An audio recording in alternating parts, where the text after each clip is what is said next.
ग्रामीण भागातील हॉटेल व्यावसायिक सध्या मोठ्या आर्थिक संकटात सापडले आहे. कारण व्यावसायिक गॅस सिलेंडरच्या किमतीत तब्बल 993 रुपयांची वाढ झाली आहे. आंतरराष्ट्रीय घडामोडींचा परिणाम आता थेट आपल्या गावागावातील हॉटेलवर होताना दिसत आहे. या वाढत्या खर्चामुळे छोटे हॉटेल्स, ढाबे आणि खानावळी चालवणे कठीण झाले आहे. अनेक व्यावसायिक आता खर्च वाचवण्यासाठी पुन्हा पारंपरिक चुलीकडे वळताना दिसत आहे. लाकूड आणि इतर इंधनावर स्वयंपाक करायचे प्रमाण वाढत आहे. मात्र या बदलामुळे पर्यावरण आणि आरोग्यावर परिणाम होण्याची शक्यता देखील व्यक्त केली जात आहे. धूर, प्रदूषण आणि वाढते तापमान यामुळे नव्या अडचणी निर्माण होऊ शकतात.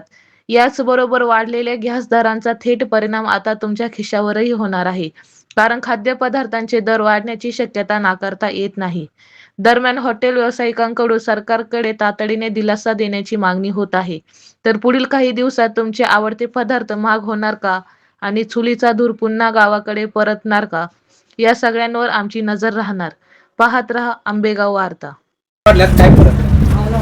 गॅसच्या किमती वाढल्याने आता मटेरियल गॅसच्या किमती वाढल्यामुळे गॅस मुबलक भेटत नाही. आता सध्या हप्त्यात 1 किंवा 2 टाकी भेटते, पण 1-2 टाकी हॉटेलला पुरेशी नाही आहे.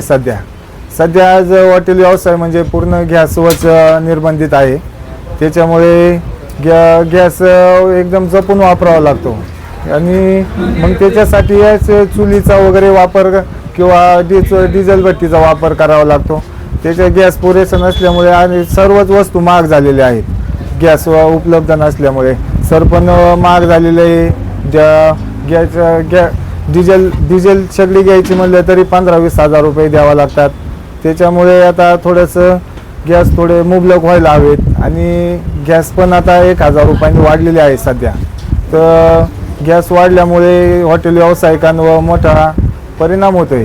का तब्बल 1000 रुपयांनी जर गॅस वाढले तर बनवलेली वस्तू काय रेटने विकायची, त्याच्यात हॉटेल व्यावसायिकांना परवडलं पाहिजे. येणाऱ्या कस्टमरला व्यवस्थित किमतीत दिलं पाहिजे. ग्रामीण भागातले सर्व शेतकरी वर्ग आहे. या शेतकरी वर्गाला सुद्धा परवडलं पाहिजे घेण्यासाठी मटेरियल.